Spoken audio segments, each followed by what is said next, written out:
Selamat datang, saya John Uy dari kabarinews.com. Hari ini kami ada Ibu Endah dari Colorado. Apa kabar Ibu Endah? Baik Pak, selamat pagi, selamat bertemu kembali.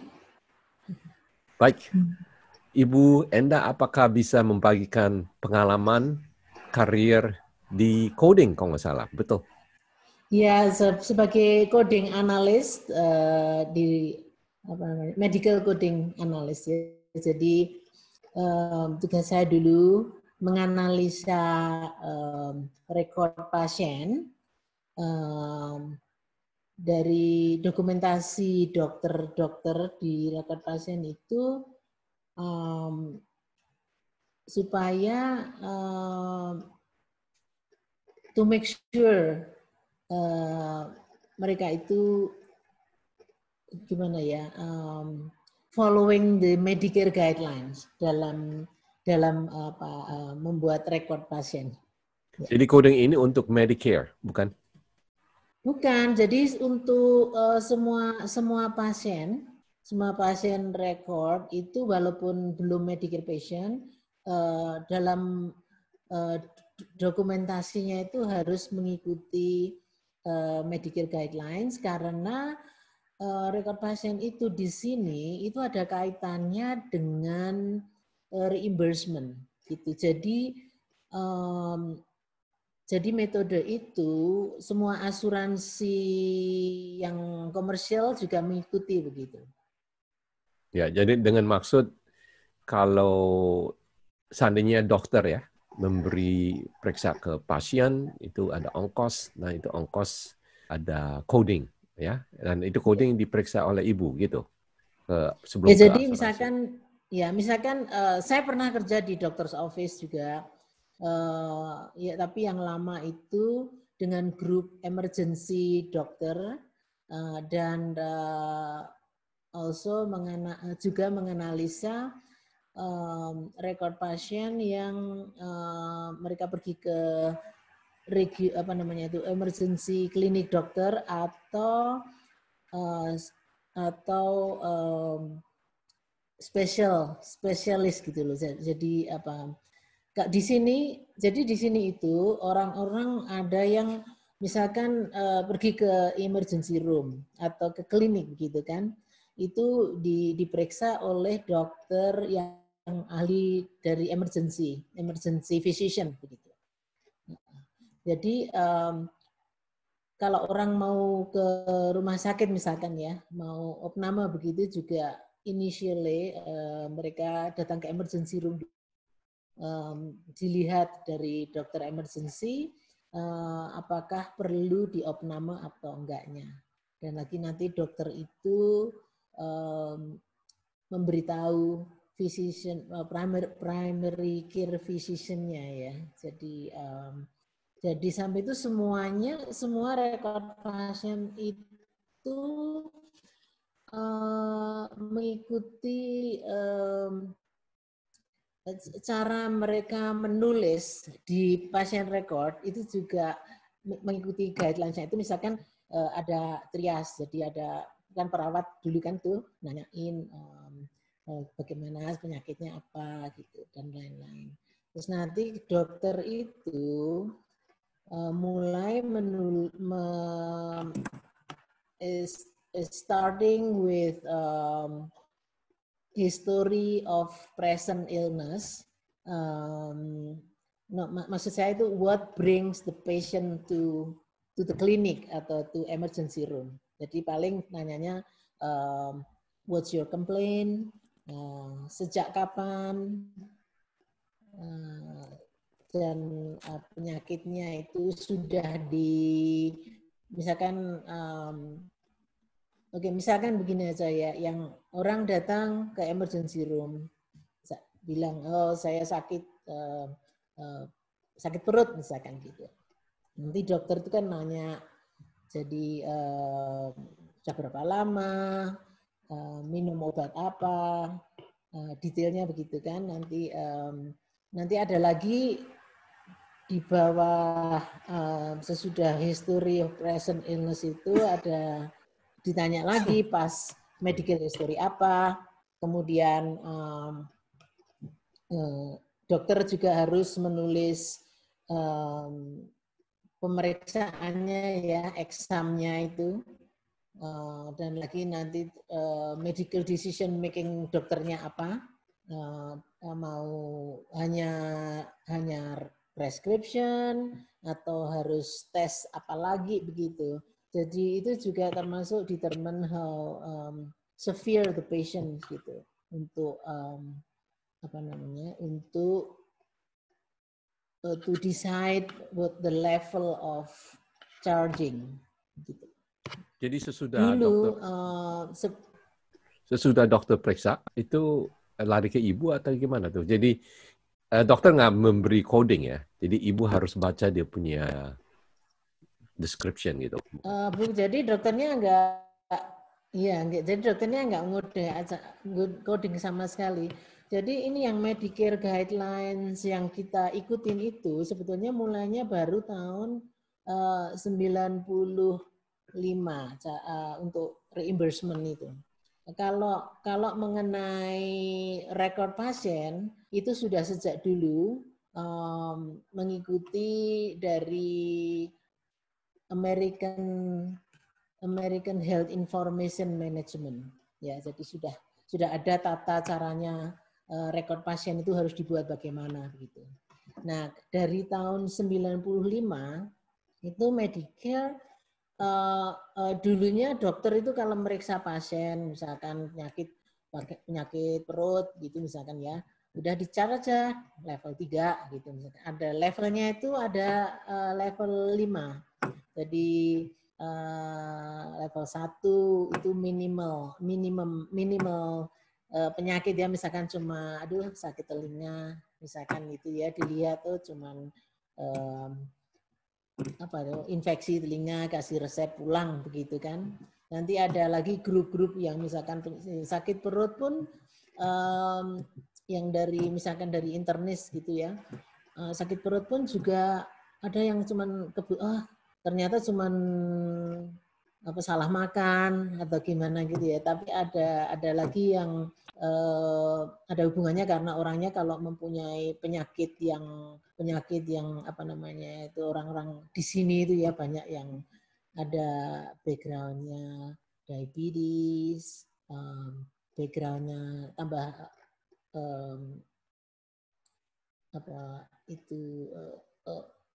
diabetes atau high blood pressure ya, itu kan juga dokter itu mikirnya juga ini apa ya, dicari lagi begitu. Nah mulai dari tahun 95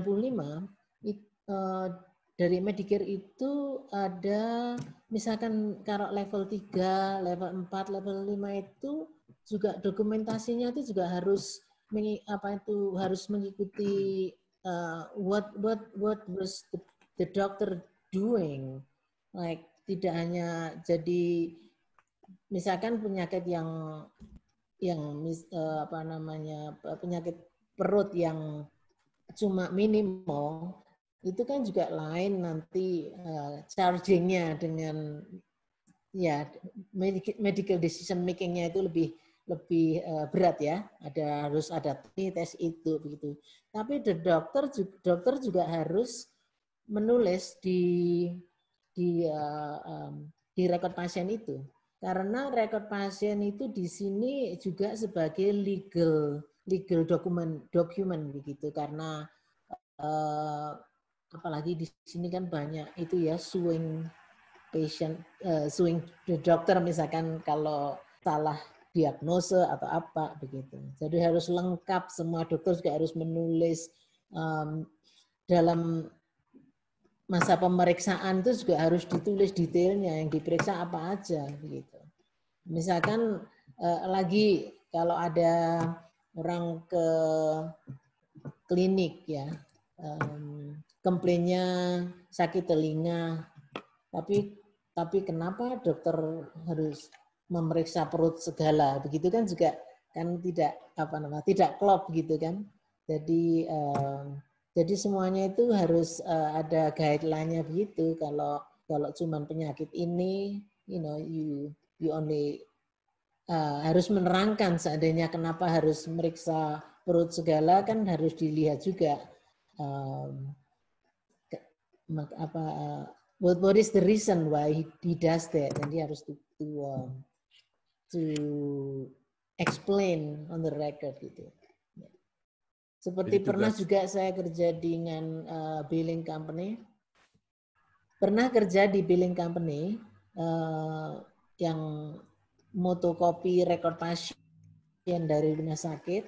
Misalkan si dokter Obiga ini begitu ya, kok visiting patient yang baru, cuman dia menulis saja, oh patient datang cuman pap smear gitu, terus dia chart berapa. Ternyata, tapi saya lihat rekornya nggak ada dokumentasi what did he do, and then yang dilihat itu apanya, terus harus ada detailnya, misalkan ada kemerah-merahan atau ada pimples atau apa gitu juga harus ditulis detailnya untuk supaya bisa nge-chart begitu.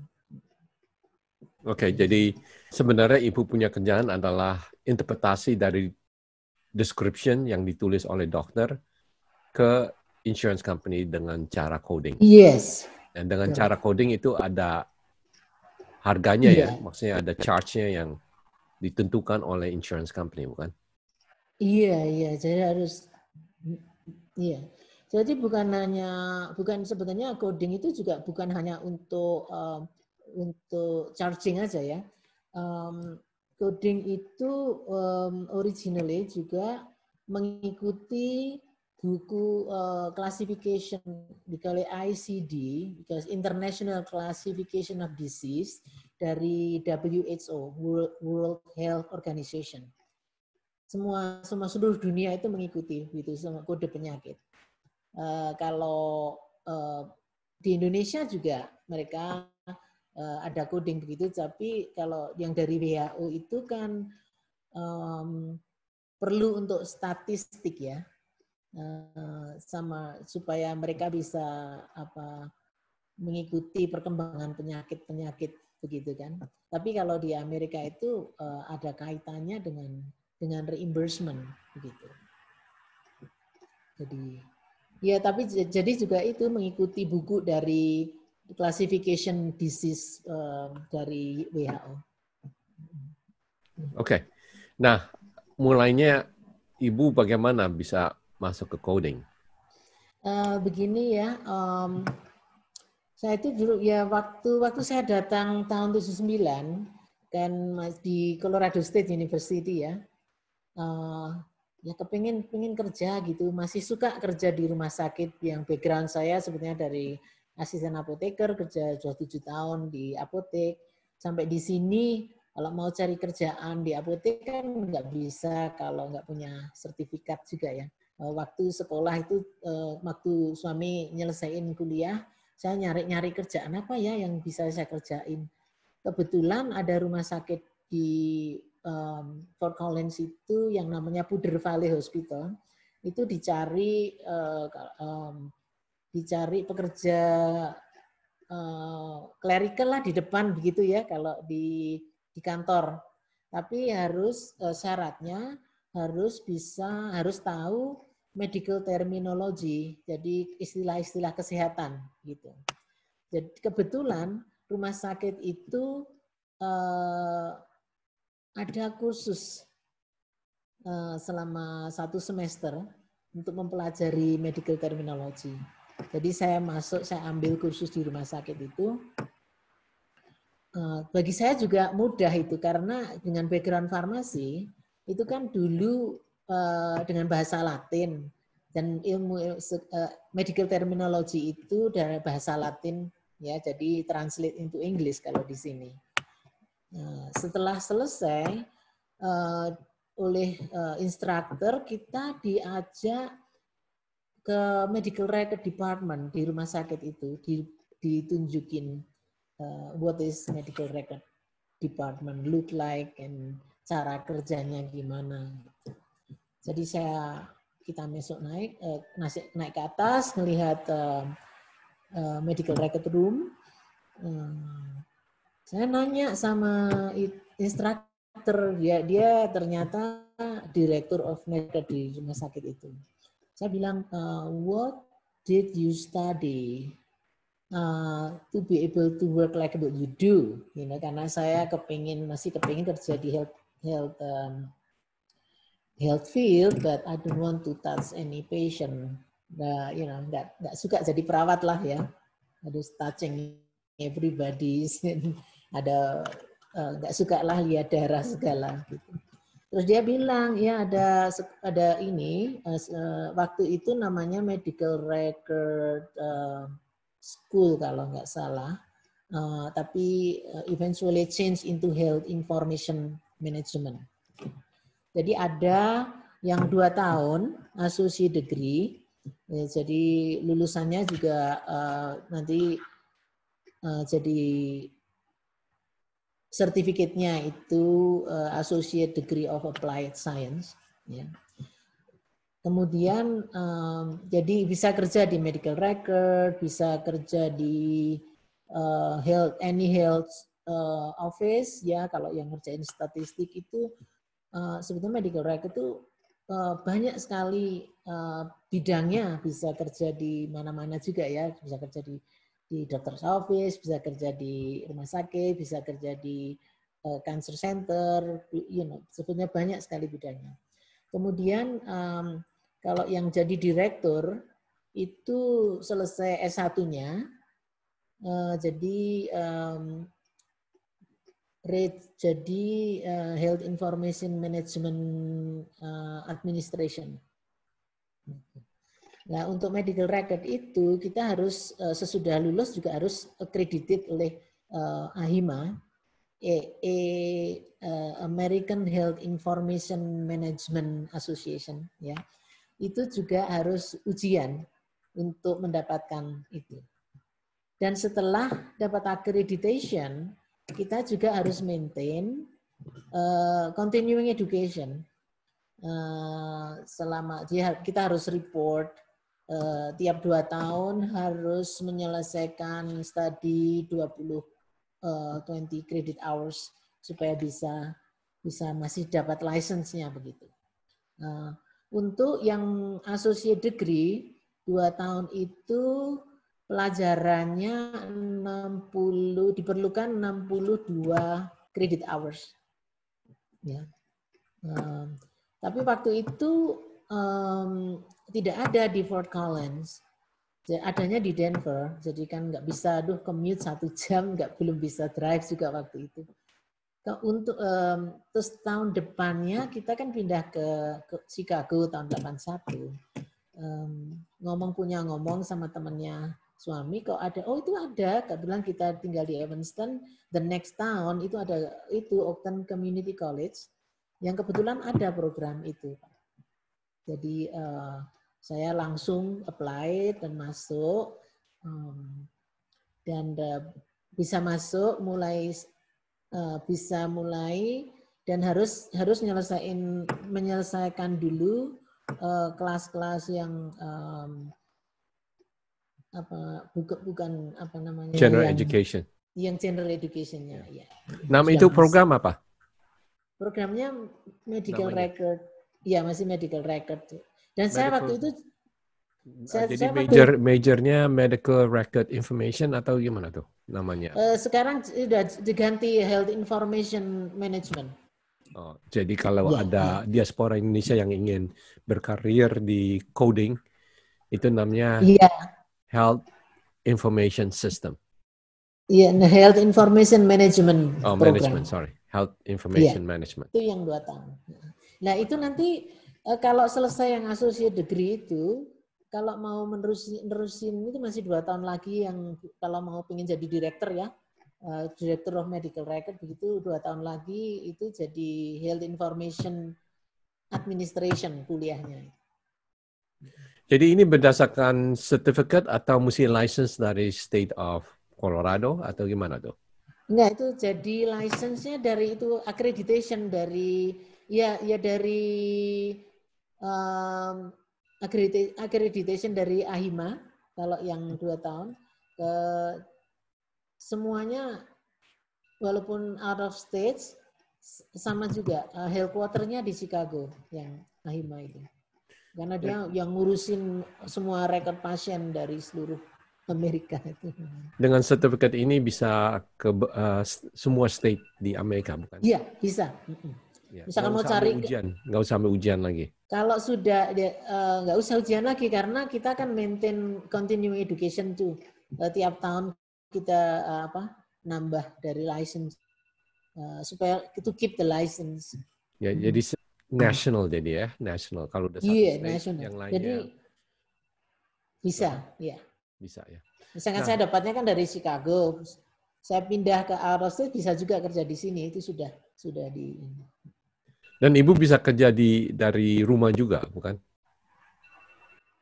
Iya, tergantung juga pekerjaannya ya. Sebetulnya ada juga yang waktu itu saya di medical record di on-site-nya itu lama juga.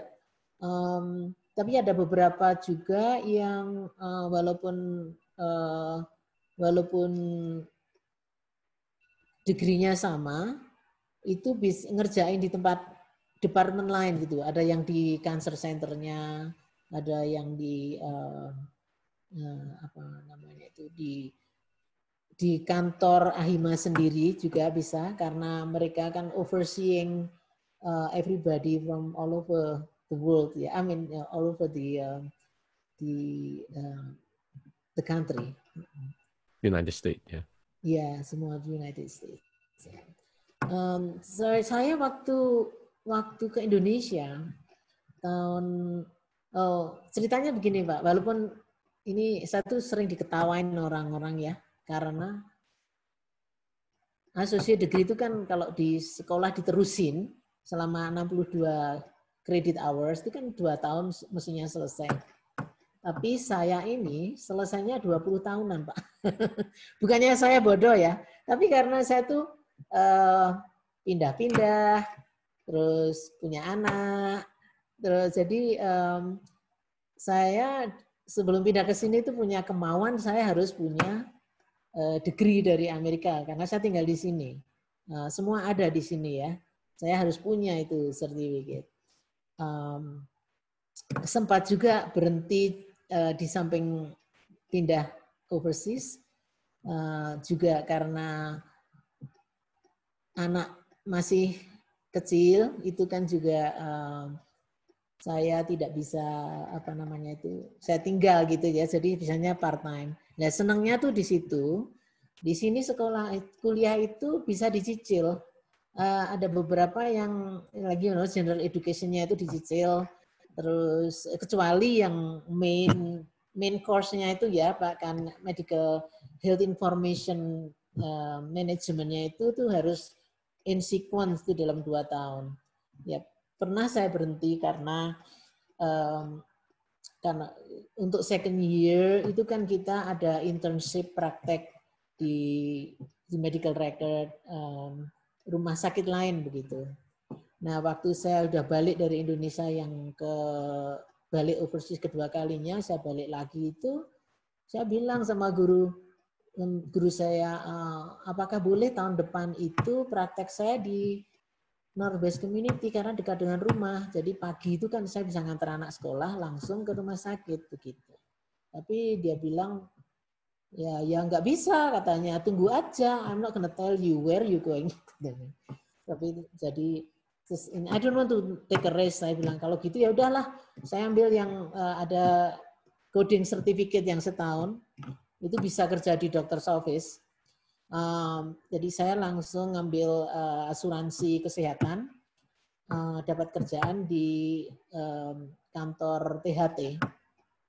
Jadi di kantor THT itu kerjaannya semua. Jadi I was in the front desk. Jadi masukin register patient begitu.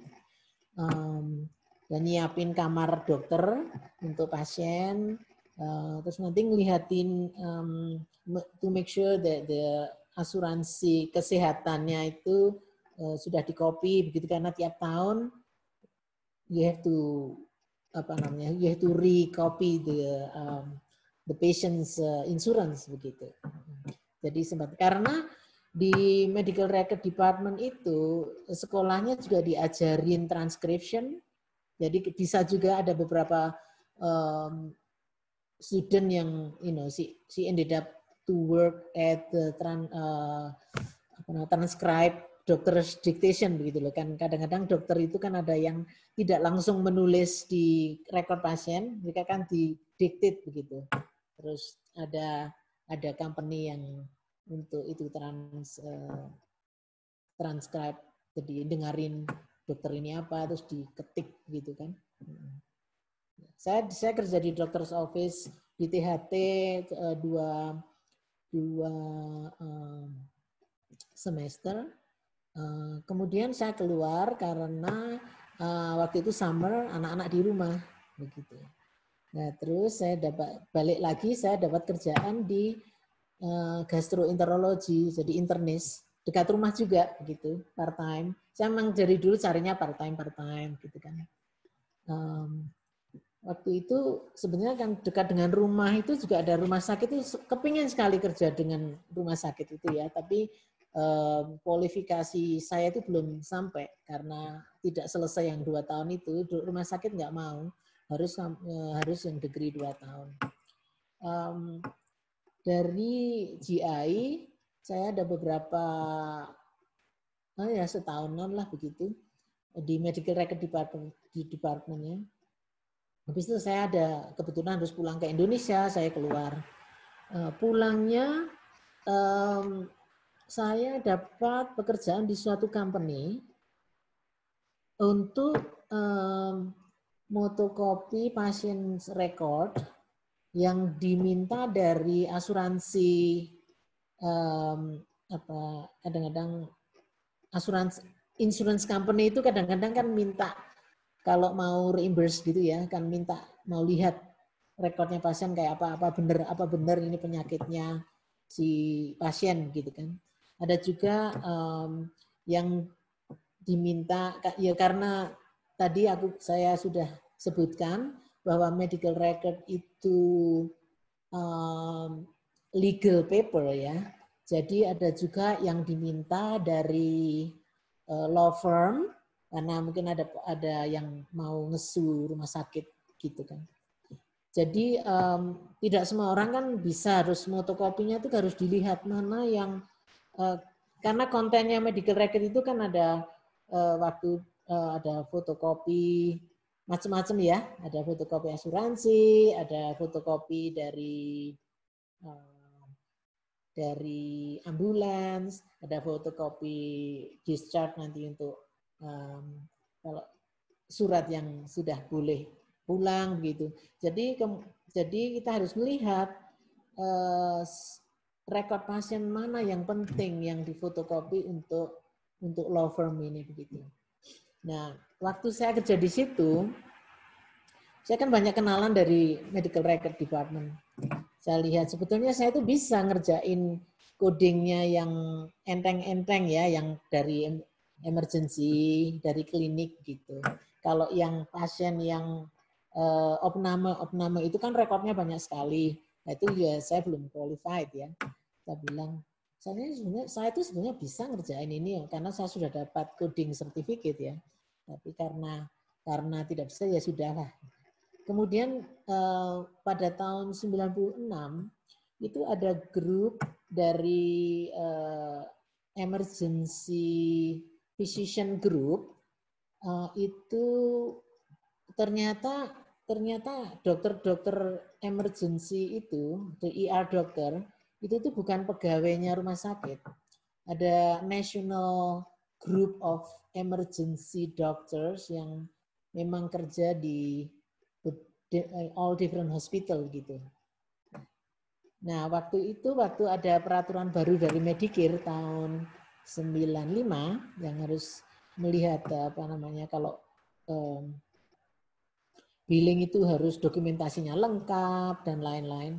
Jadi grup dokter ini namanya M-Care dari Texas itu looking for coder gitu, yang di-training sendiri, di-training untuk melihatin ini rekodnya dokter supaya kita ada namanya compliance coding billing gitu ya, supaya karena Medicare mulai auditing dokter record, kalau nggak lengkap gitu kan, you have to like, oh this is fraud billing gitu.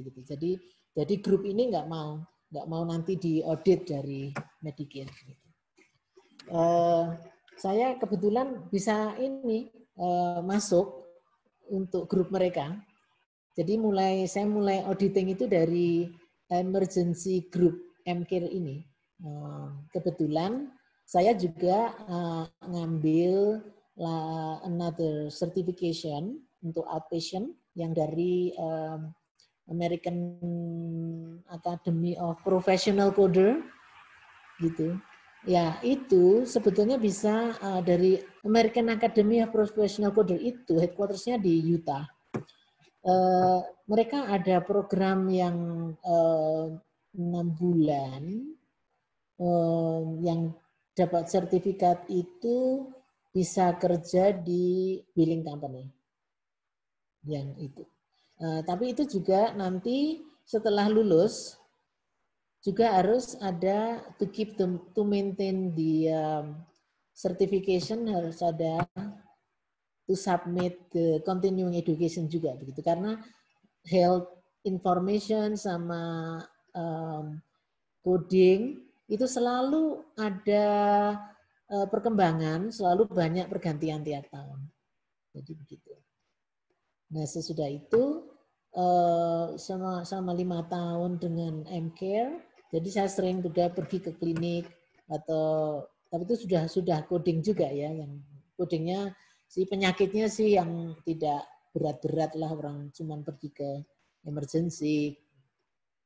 Setelah 5 tahun rumah sakit decided there is a changing of administration juga di rumah sakit itu. They want to take over the coding department yang dari emergency ini. Jadi we all ended up working in the hospital. Karena dari tadi pernah bilang kalau rumah sakit maunya yang 2 tahun. Jadi selama saya mengerjakan juga masih mengerjakan dari codingnya emergency, rumah sakit dari medical record department ya decided instead of training cari coder yang lain kan susah, lama, nanti harus training lagi. Jadi dia bilang, okay, you have to finish your school, to finish your 2 years. Oke, jadi saya balik lagi sekolah, sudah balik lagi sekolah kalau malam nyelesain begitu.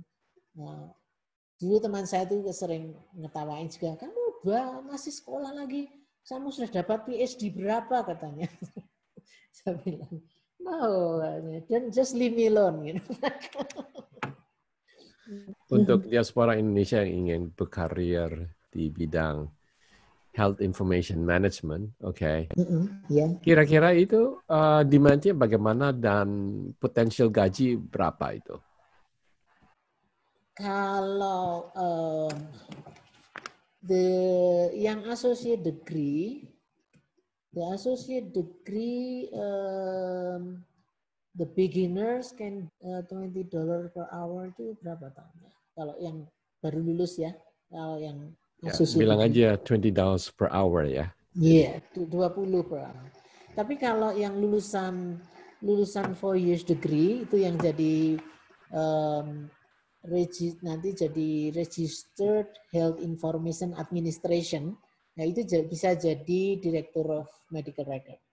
Mereka juga can be 50,000 a year.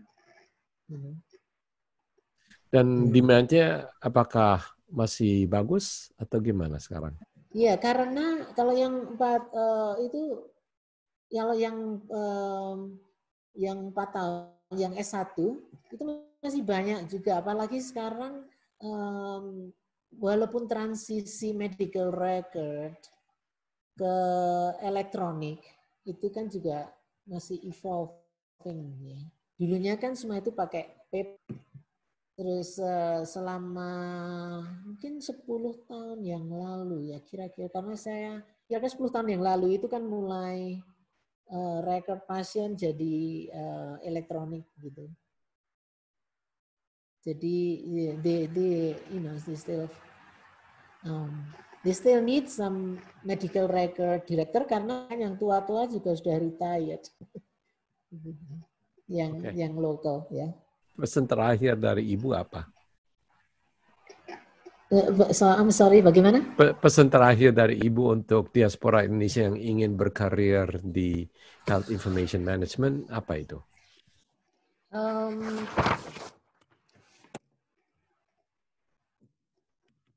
Ya tuh gimana ya? Bisa kalau mau dicoba dulu, you started with the associate degree, and then karena pelajarannya itu hampir sama ya. Cuman kalau yang mau menjadi direktur itu lebih advance. Jadi you can try with the 2 years degree, and if you like it or not, you can get a job and then continue while you working to finish the two other yang 4 years degree. And karena senangnya tuh di sini tidak pandang umur, bisa masuk kuliah itu any age you want ya, karena jadi dulu waktu saya sekolah pun dari banyak orang-orang baru lulus SMA, campur-campur lah, ada ibu-ibu yang balik sekolah lagi gitu. Dan lagi itu bisa ditabung sedikit-sedikit itu sambil disambi sekolahnya. Oke, thank you Ibu Endah untuk memberi informasi mengenai Health Information Management. Dan juga pemirsa Kabari, saya John Uy, sekian dulu. Dan jangan lupa untuk subscribe Kabari YouTube. Sekian dulu, thank you, sampai kita berjumpa lagi. Ya, terima kasih dan maaf kalau bahasa saya itu campur aduk. Enggak apa-apa. It's okay. Yes. Thank you. Terima kasih.